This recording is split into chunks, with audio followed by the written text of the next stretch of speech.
Hey friends, in this video, I'm going to show you how to clean up your OneDrive on your Microsoft account.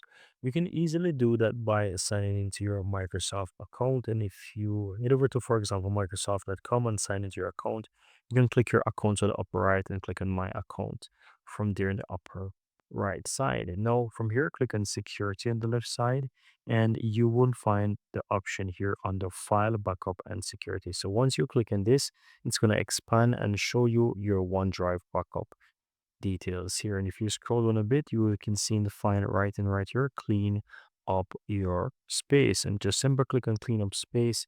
And this is going to quickly explain how you can do it on your PC, your Mac, your from through the web browser as well. They're going to explain it to you on Android and on iOS. These are pretty straightforward information and how you can do it. So if you're looking to clean up your OneDrive, this is how you can do it by finding it directly within your Microsoft account. Very easy and very simple, guys.